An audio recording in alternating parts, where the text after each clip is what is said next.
여러분 안녕하십니까? 이어서 춘천에서 전해드립니다. 코로나19 재확산 차단을 위해 오늘부터 2주 동안 도내 모든 유치원과 초중고등학교, 특수학교의 등교가 중단되고 원격 수업으로 전환됩니다. 강원도 교육청은 기말고사 등 등교가 불가피할 때에만 밀집도를 최소화해 부분 등교하도록 했습니다. 다만 집단 감염이 발생한 동해시는 기말고사도 연기하고 특별 방역을 실시하기로 했습니다. 학원에도 원격 수업 전환을 권고했으며 운동부 집단 훈련을 전면 중단하고 긴급 돌봄은 최소화해서 운영합니다. 춘천 다원지구 도시개발 사업이 최근 강원도의 도시계획위원회 심의에서 재심의 결정됐습니다.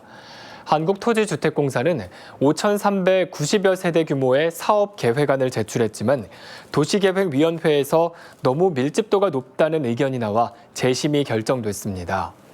다시 도시계획위원회의 심의가 이루어지려면 LH에서 개발 사업 계획을 변경해 제출해야 합니다. 춘천 다원지구는 춘천 동래면 거두리와 신촌리 일대에 아파트 단지와 공원, 상업시설 등을 조성하는 대규모의 개발 사업입니다. 채무 관계로 다투다 50대 지인을 살해한 60대 남성이 경찰에 붙잡혔습니다. 춘천경찰서는 63살 A씨를 살인 혐의로 붙잡아 조사를 벌이고 있습니다. A씨는 어제 저녁 7시쯤 춘천시 퇴계동 인근에서 채무 관계가 있는 지인을 만나 말다툼을 벌이던 중 흉기로 지인을 찔러 살해한 혐의를 받고 있습니다.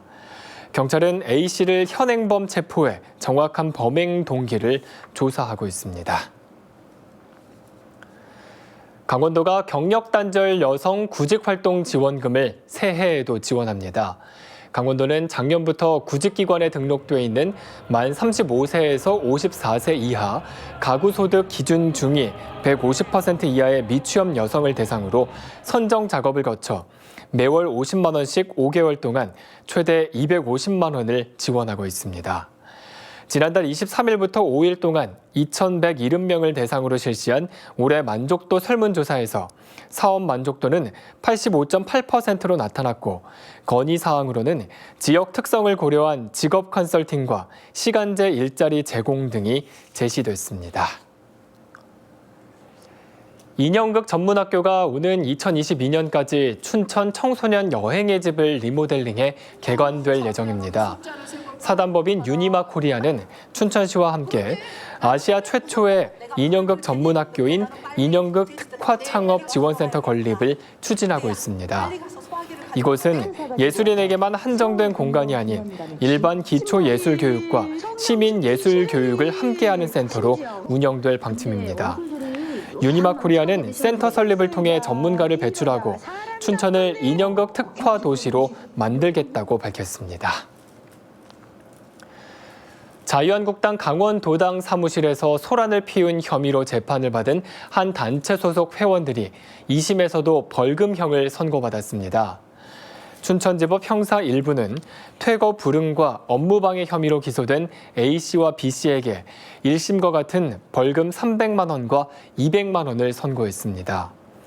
A씨 등은 지난해 4월 자유한국당 강원도당 사무실에서 김진태 의원 사퇴와 자유한국당 해체 구호를 외치고 퇴거 요청 등에 불응한 혐의로 기소된 바 있습니다.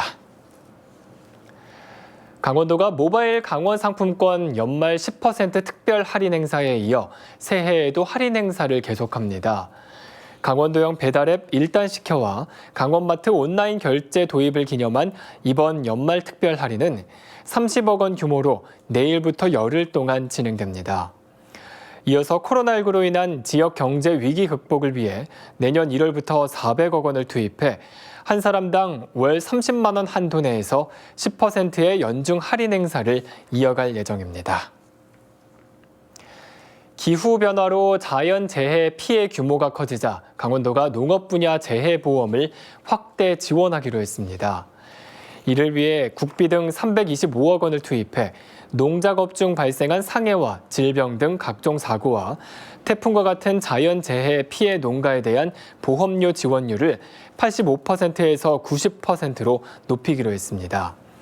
대상 보험은 농업인 안전보험과 농기계 종합보험, 농작물 재해보험 등 모두 3가지입니다. 지금까지 춘천에서 전해드렸습니다.